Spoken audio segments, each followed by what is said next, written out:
Welcome to SkyeTeam's People First with Morag Barrett. So my guest this week is my friend and colleague, Colin Gautrey, who is an author of 7 books on influential leadership, a leader's guide to getting things done, and is a subject matter expert who has been sought out by many of the FTSE 100 companies in the practical use of power and influence in large organizations. He is a sought out top-level coach, trainer, and mentor for C-suite executives around the world. And I am honored to have benefited from his wisdom and our friendship over the years. So Colin, welcome. Delighted to be here, and it has been quite a number of years now since we first connected. So great to be a demonstration of the power of networking and maintaining relationships over a long period of time. So delighted to be here. Well, as we say, businesses, personal relationships matter. And I remember how we got in touch as my first book, Cultivate, was coming out. And it's a testimony to have the courage, because behind the big names are people like you and I, i.e. real human beings who enjoy helping others and sharing our expertise and journey in order to help set others up for success. And that's the purpose of People First. So I'm looking forward to learning more about your journey and sharing it with our listeners. But I'm going to take you right back to the beginning, Colin. You're in primary school. You're doing your crayon scribbling. You've probably put the Ladybird book back on the shelf. I remember those.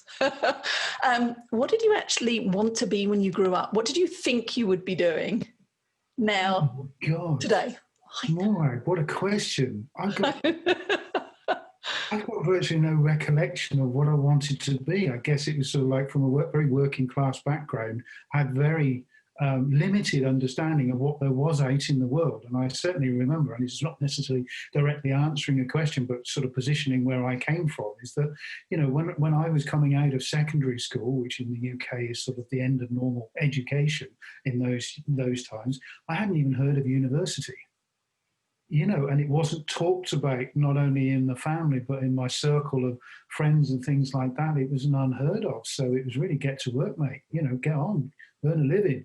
You know, okay. That's what you need to do. So that was the whole social environment that I had, which was, I didn't quite sit comfortably with me, because I wanted to do more and be successful. So I remember one of the first books that I read, self-development books, was Think and Grow Rich by Napoleon Hill. And I came out of that self-study sort of ilk. I mean, I wasn't getting any professional education in those days. And, you know, it was really just all guns blazing, trying to learn as much as I possibly could. And I think in that process, I started to get even more confused about all the different things I could do.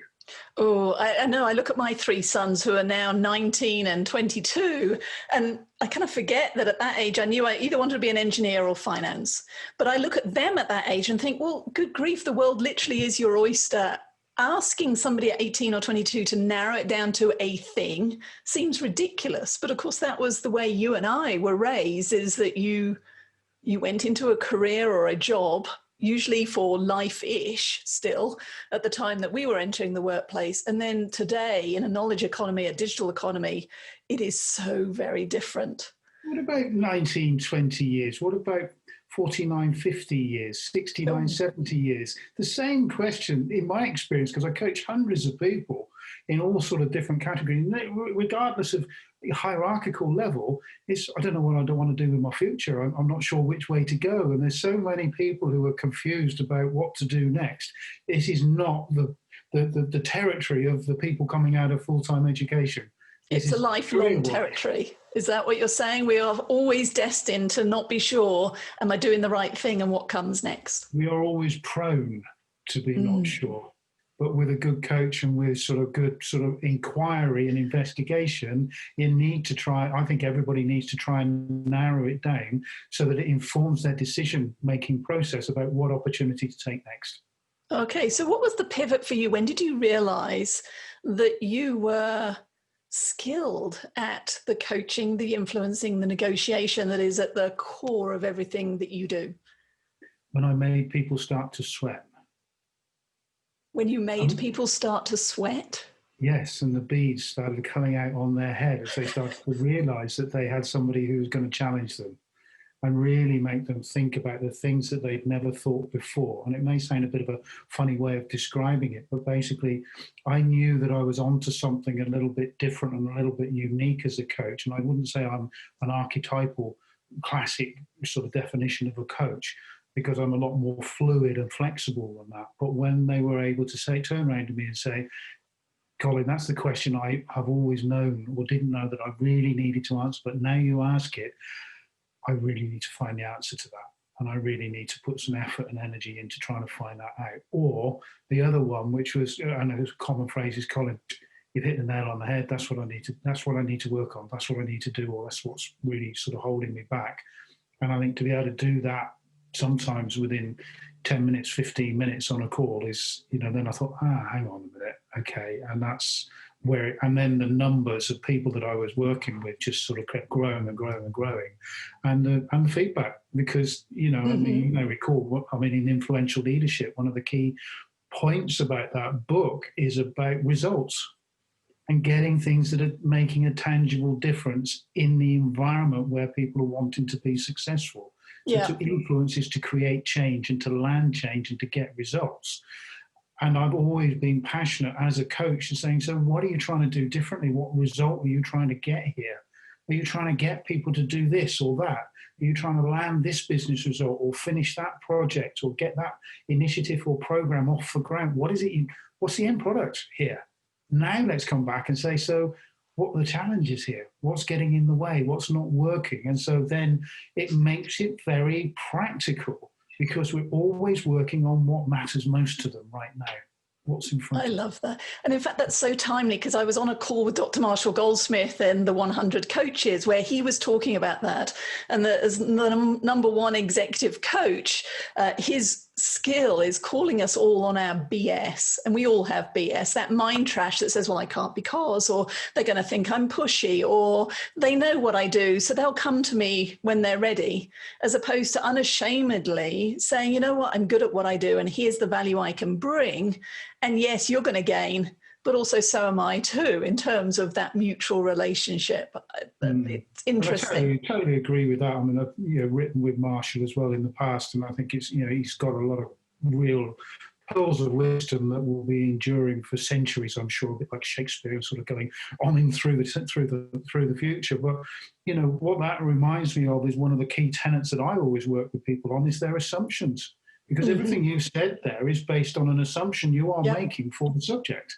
Yeah. And usually when we call that out and say, well, how do you know that's what they want? How do you know that's what they expect? Well, what can you do to find that out? Mm-hmm. Ask them. Build a relationship so they'll be honest with you and tell you what they're after. Because until you've got a firm fix on what the other side is trying to do or trying to achieve, anything you say or do is like shooting in the dark. Yeah, we're guessing and we're reacting, and usually reacting, to your point, to our own stories, not the reality of what is. So best to ask the question, are we going to do this or not? Because whatever the answer, you can now move forward with confidence, either onto the next thing or forward on that project and client in conversation. Love it. He's right. I mean, that's such a great. I mean, and the other one, it goes further, because I don't know whether you remember this blog post that I put out, God knows, about 5 or 6 years ago. Are you gambling on agreement? Oh, say more. Okay. Are you gambling on agreement? Because so many people in the cut and thrust of corporate life get a senior stakeholder say, yeah, okay, we'll do it. And they just, whew, okay. But what did that person really mean by that? Yeah, and so what am I encouraging people in that small little blog post to do is don't just rest on your laurels that a yes means yes. A yes may mean something different to them, to you.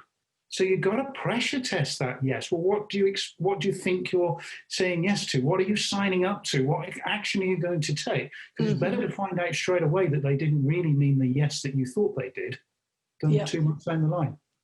So again, more assumptions. More assumptions. So 2020 has turned into a leadership crucible for all of us, no matter what industry we're in. And it's that COVID curveball is what I've written. Predictable surprise maybe, but either way, it has upended many businesses and approaches and mindset to work.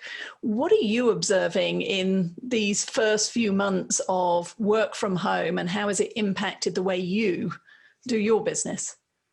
Well, that's a very big question and a lot of different parts to it. So let's try and pick a few bits out of there and see how we do. But what I'm observing is the beginnings of people latching on to the huge benefits they can gain from this scenario, this situation. The dust is starting to settle to a degree of, well, a progression of certainty. I mean, there's no total certainty, of course, and there's a lot of bad things have happened for sure. But things are starting to settle, and companies that are going to survive are going to survive, and that is becoming surer.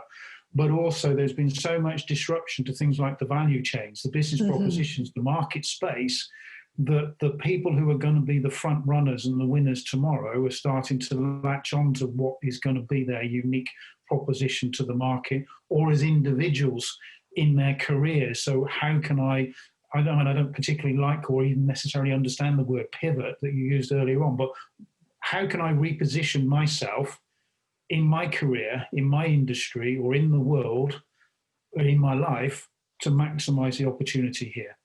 And technology has come on so fast in terms of its application.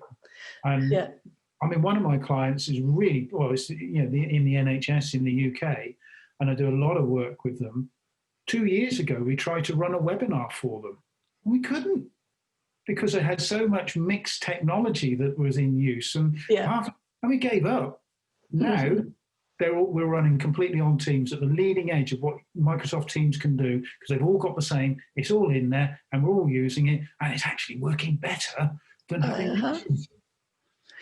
I'll go with you on that. I think I'll admit I was a complete skeptic cynic of virtual delivery, and it was a very small part of SkyeTeam's portfolio. We've certainly delivered programs for clients and leaders around the world, but most of it was face-to-face, anchored by virtual. And of course, we've all been thrown in at the deep end. Table stakes now is the mini film studio that I know you also have, with the box lights and fancy cameras and everything. But now it energizes me.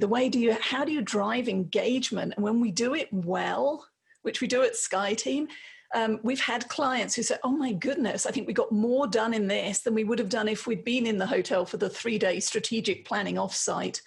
But going back to that word pivot, it's been frustrating me, because right from the get-go, one of the key messages that I've been seeing and reading is we need to pivot. And coming from a ballroom dancing maneuver, that's a complete 180. I mean, it's like, no, if we all end up pivoting, nobody's going to know what we need to do. But adjusting how we go to market, using and leveraging technology is one thing. So talk to me a little bit about how you've changed your attitude and approach over the last few months in how you're showing up for your clients and followers. Yeah, there's one key thought that I like to put in people's mind that is really important when they're reflecting on where they are, be it in a company or in their career or just frankly in their life. And it's an observation that I would take a challenge from any business professor in the world on. And it's that the past can only tell us how we got here. The future needs to be made backwards. Okay, say that again. Hang on, say that again. The past can only tell us how we got here, at best.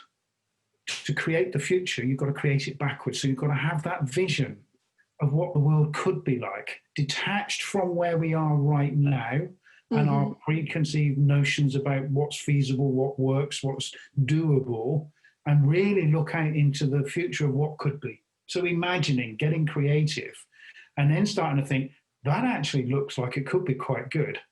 I wonder if we could make it happen. Now, how might we start to make that happen and move towards it? And when you look at all of the meteoric rises of corporate enterprises over the last, forever, they've come from left field.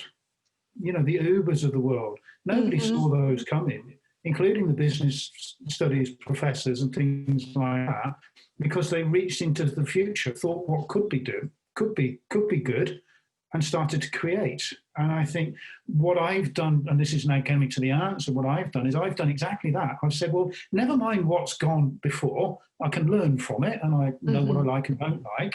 I know where I am now, but where would I really like to be? If I detach from where I am right now, where would I really like to be? And obviously I'm not going to go into huge amounts of detail, but that's allowed me to see radically different versions of what education might look like, what training and development might look like, what executives might need in the future. And so I've got that very clear vision. And now I'm coming back to where I am right now and starting to plan forward again. With that as where I'd really love it to go, where I think environment, because I'm a strategic thinker and corporate strategist in the past as well. My last proper job was corporate strategy. So now starting to think, okay, so if that's where I dearly liked, the environmental conditions make sense as that is a future that could happen, a scenario that could happen. Now, how can I start to reposition myself to prepare for that? And one of the ones which we touched on in the green room or whatever before we pressed the record button was really looking at this whole thing about selling services and selling ourselves to a marketplace and all of that. And I've stepped back from that. I mean, I'm there, I'm visible, and people know what I do. And my job now, I see my service is putting my thoughts out there for people to take up. And the ones who are going to be the future people will notice. They will be picking that up. I don't have to. I would even challenge, and I haven't done this yet, but I'm in my model, not taking a coaching client unless they're paying for a substantial amount of it for themselves. Mm-hmm. Skin in the game. Skin in the game, because you and I both know as coaches that those that have got the greatest interest will do the most with it. And so actually turning tables and saying, look, no, the future is those that pick up the opportunities, those that make something of it, those that are prepared to invest in their future personally, they're the ones who will be the implementers, not the people that just rock up for a course. Yeah. And then forget it. Box. Even the best course in the world can't force people to implement, but if people are motivated, because most of my development has been self-driven. Mm-hmm. I realized, okay, what do I need to learn here? How am I going to learn it? Get on and learn it. Bang, off we go. What next? So when you're working with the executives, what are some of those challenges and new skills that you see are going to be critical for them and the future? Sure. I think some of the things that, sort of crystallizing what I've just been talking about, but the ability to be able to take seriously radical perspectives. Okay. So you mean differing perspectives or just new? A variety of different perspectives, but it is almost like an emotional, psychological skill to be able to step aside from your preconceived notions about how you should look at a problem and start to look at it from a completely different angle. That's not to say it's right or wrong, it's just there to stimulate your thinking. And if you've got any problem in front of you and you can adopt 3, 4, 5 radically different perspectives to look at the problem, you will, and if you've got a team who can do this as well, so much better, you can get the maximum creativity starting to flow through. Because if you remember the idea about you've got to make the future backwards, you sort of get out there and then start to create. You've got to really tap into this creativity, particularly at a time when so much is unknown. Because, an analogy I have used, which is a bit of a weird one, but it's almost like certainty is there to be created by the front runner. And so the people who can get running. Yeah, another powerful statement. So again, certainty is created by the front runner. Yeah, because they start to shape reality. And this is not getting all metaphysical or woo-woo, but if you imagine a horse race, and I know you're from the UK, so you're familiar with the analogy, and the runners and riders are jumping up and down, raring to go to win the race, but suddenly there's no rail to follow. So they haven't got a course to run. Mm-hmm. So it's a bit more like a steeplechase and what have you. And then somebody starts to make a bolt in one direction. Somebody gets a degree of certainty. And well, what do they know that we don't know? Yeah. And the field starts to race behind them, thinking, well, if they know it, now all we've got to do is beat them. So it almost like start to create a level of certainty that becomes self-fulfilling. So in a way, the people who can create the level of certainty that everybody else latches onto fastest will probably be in a pole position to be able to win the race when the finishing line starts to come into view. That reminds me of a book I read a few years ago, Blue Ocean Strategy. Does that ring a bell? I've heard of the book, but I've not read it. I think I'm going to have to go and reread it, because that was all about not necessarily following the crowd, but creating those new opportunities. But I'd not really made that connection. Yes, who's to argue if you are the first in that area and that first approach, to your point, you shape reality that then others follow. So go in believing it to be true. If you've got the power and the influence to get the attention of the other runners. So how do you define power and influence? Say that again, sorry. How do you define power and influence? Power is the capacity to influence. And it works in physics as well as in human relationships. You have that innate power, perhaps because of your character, your credentials, your qualifications, your position. That gives you a certain capacity to influence other people. And influence is people doing things differently, thinking differently, or feeling differently. And so that creates an output. So it's a very tangible thing. So it's not something you just go about influencing all over the place. You then get focused on, what do I want that group over there to do differently or to feel differently? And now how can I come back and say, so what power have I got? What capacity have I got that can start to move in that direction? And if I haven't got what I need, how can I get it? See, I like it because it's about being deliberate and thoughtful. It's not Machiavellian. And it's for, as much as you work at the C-suite level, this is everybody. I mean, I think back to influencing my brother when we were young and influencing my brother now that we are allegedly adults. We are all influencing at home, at work, socially, but most of us are doing it without deliberate thought as to what's in it for me and them and us, and how do I do it in a way that maintains and grows the relationship. And that's key, because I've got down some very clear ethics to put behind all of the work that I do, which is, I'm not going to enumerate all of them because you can go and search for them on the net, but my ethics of influence and 5 rules to live by is all about helping people to make good decisions. All right, so tell us about those ethics then, because I think, again, people lose sight of them. It's a process. Influence is a process. Somebody has to go through a process to decide to do something differently. They have to make those calculations. So there's a process there. It's just that most people don't understand it or can't see it. And maybe we can't even see it ourselves a lot of the time.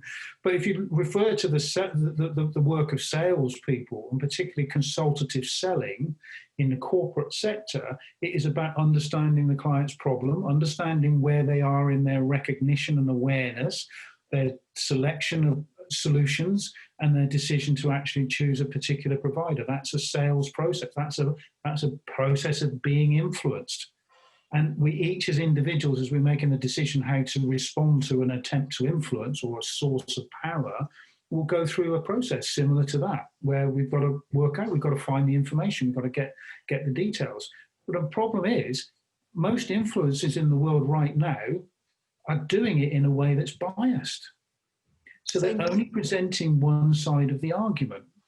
Okay. So even you mentioned COVID. So even when you look at the presentations from the presidents and the leaders and the scientists, they're presenting their opinions as if they were fact based on partial data to support the agenda.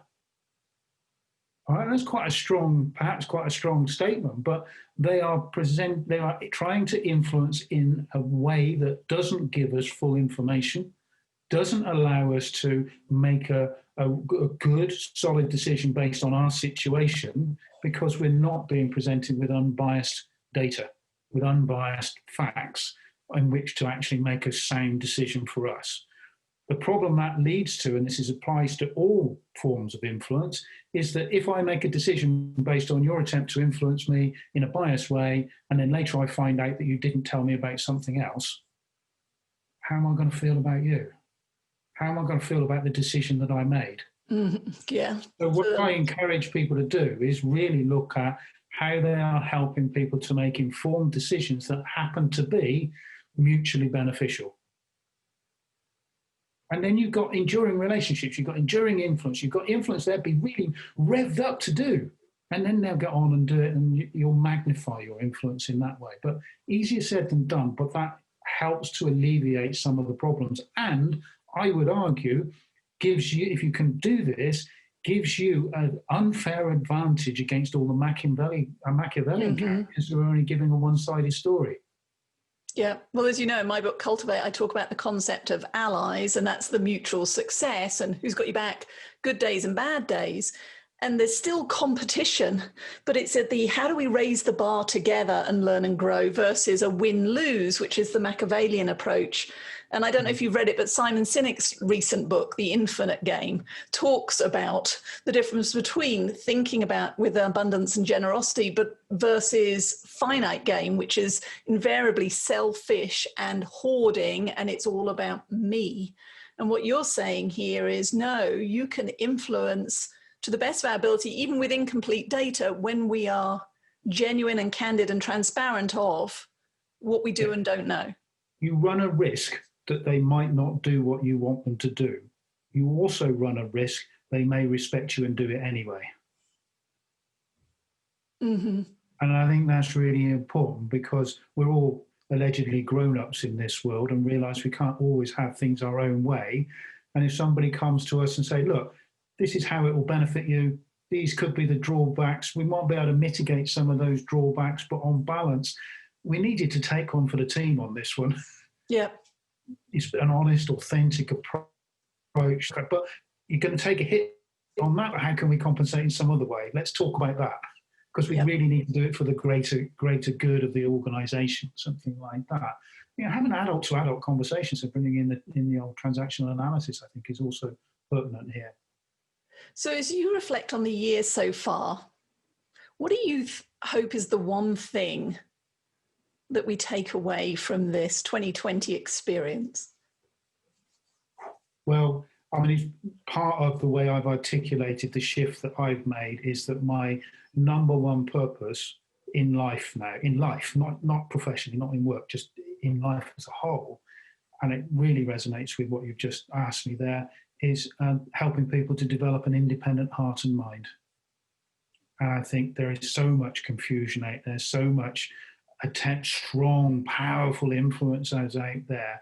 If people can use this as an opportunity to begin to acquire the skill of critical thinking, of detaching their emotions from the maelstrom that is the mainstream media, you know, and the Facebook and things, all of that. If you can find a way to be independent of heart, so you're not played by other people's emotions or what's coming through the airways, and you can use that space to think critically about how what's going on has consequences for you, the world will be a better place. The more people that can find that, I think, the better. And that's one of the reasons why I just pivoted, if you like to call it, but refocused, re-energized what I'm doing for the world in my modest way to actually encourage people to make good decisions. Yeah. At the end of the day. Well, Colin, I appreciate your insights today. I'm honoured to call you an ally and an advocate and vice versa. And so as people are listening in, how can they get a hold of you and how can they learn more about how they can influence and step into their own power appropriately? Okay. Well, as you know, I'm quite prolific when it comes to blogging and books. So just Google the name if you can spell it right. You know, would be one way. But the main home I've got of my content is learntoinfluence.com. Okay. And over there at the moment, there's a free offer of Taking Control, which is a short 7-day course that people who are just stuck and not knowing which way to turn, within 7 days, 15 minutes a day, can start to nail some really big improvements in where they're focused. So you can go and get that. But also follow me on LinkedIn, because I post quite a lot on LinkedIn, the articles that I'm writing and the provocations, and really trying to get people thinking differently and realizing there's something different that they could be, you know, sort of moving on as they move on their journey towards being a little bit more independent. So learntoinfluence.com will be the best place, or go and have a look at LinkedIn. Find me on LinkedIn. Just search. I'm the only Colin Gautrey in the world, I think, that's going to be all over the place. Well, Colin, thank you again. I'll make sure all of that information is in the show notes around this video and in the transcript for the podcast. So thank you again. My pleasure, and keep up the good work, Morag, because what you're contributing as well is magic. It's so people need to be looking at what you've done, the work that you've done, and you know, I will certainly testify that it's really good stuff. So well done, you as well. Thank you so much for joining Morag today. If you enjoyed the show, please like and subscribe so you don't miss a thing. If you learned something worth sharing, share it. Cultivate your relationships today when you don't need anything before you need something.